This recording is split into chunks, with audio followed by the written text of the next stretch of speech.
Welcome to the Think and Grow Well Show. If you allow your doctor, your insurance, or your Uncle Sam to define healthy, or you blame someone else for the way you feel, or you seek the fountain of youth in a prescription bottle, at a needle tip, or along the scalpel's edge, then be advised, you are about to be offended. You should probably leave now.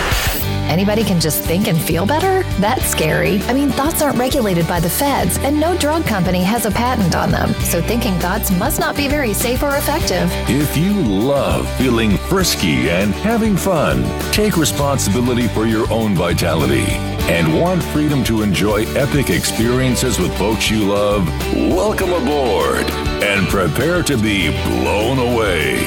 The Think and Grow Well Show starts now. Here's your host, Dr. Lori Barr.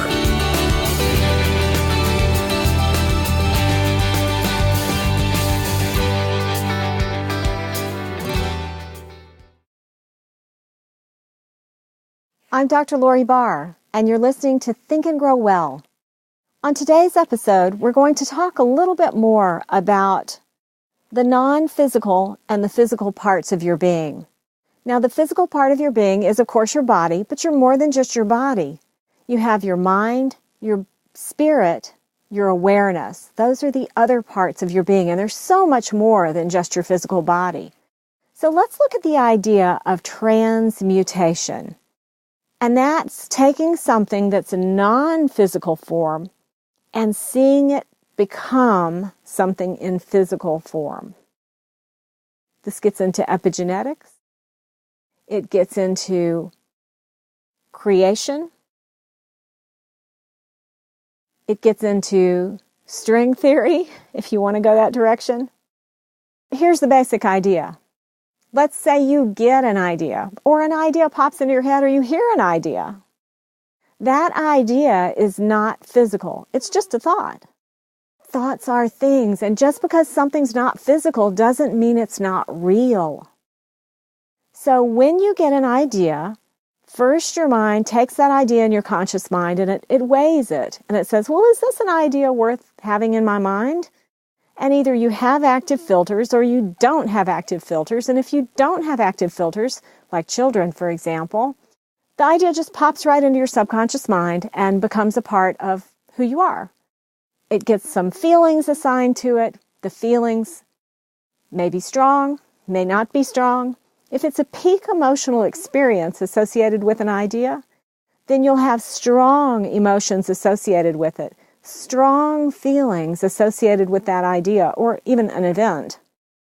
And that sets up a vibration in your body, because that's all feelings really are vibrations.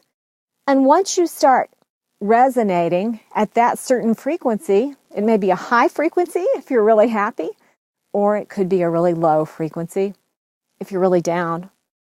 But whatever frequency you're vibrating at, you'll attract other things and people and events and circumstances that are resonating at the same frequency. But more importantly, the feelings, the resonance, sets up actions within your physical body. And when you perform those actions, then the idea you had starts to transmute into reality. So let's say you had an idea about celebrating somebody's special birthday, and you had an idea to plan a party. Well, you'd have to get excited enough about that and get up enough energy to start calling people and putting the party together. And it would take several bursts of energy to encourage other people to be excited about the idea and get them to actually show up and assist. And when you actually pull off the party and have the physical event, then that idea has transmuted from non-physical to physical through you and through the people, the actions, and the circumstances that you attracted through your own thoughts, feelings, and actions, your attitude. So that's the idea of transmutation, an idea to physical, and the process that goes that assists that. Now, that's using your spirit, which I consider spirit to be the entire part of your being that's non-physical, And then, it's kind of what animates your body. Like a dead body is still a body, but it's inanimate, so it doesn't have a spirit. A live body is animate, so it has a spirit. So that difference between the inanimate body and the live body, that's what I'm talking about when I say spirit.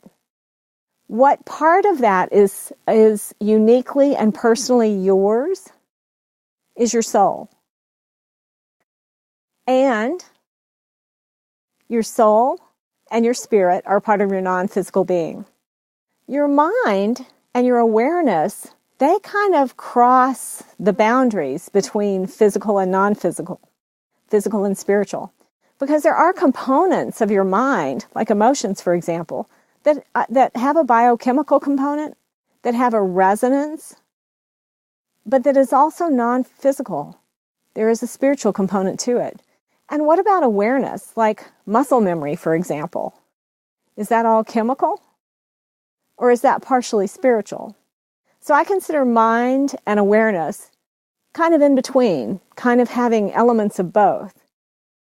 And soul being uniquely individual, non-physical, and body being uniquely individual, physical. Those are the definitions that I'm using when I'm discussing optimizing these parts of your being on this show, on the Think and Grow Well show. So I hope that helps to kind of lay the groundwork for what we're talking about at times. I'll remind you of that along the way. Your next steps. Your next step is to go ahead and start noticing instances where you recognize a part of you is non-physical, comes within your spiritual realm, and physical. And then also, what would you categorize into mind, body, spirit, and awareness? Give that a try this week. And if you have some insights, just go to drloribarr.com. That's drloribarr.com, and leave me a voice message. I might use it on a future show. And tell me how you're doing. Tell me what you learned as you started implementing these concepts. Can't wait to hear from you. I'm Dr. Lori Barr. You're listening to Think and Grow Well. Remember, one idea is all it takes to change your world.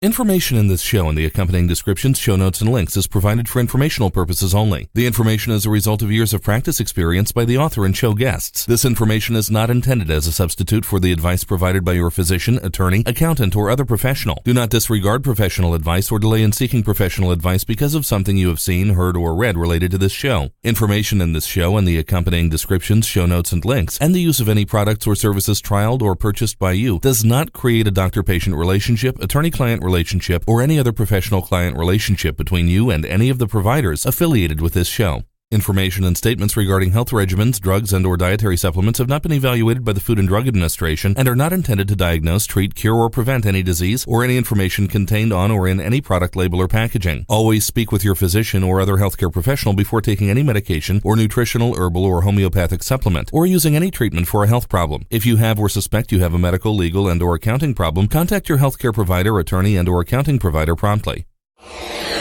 Psst, be aware. Vitality is an inside job. Trust your spirit, make up your mind, and get your body in gear. There are no second chances.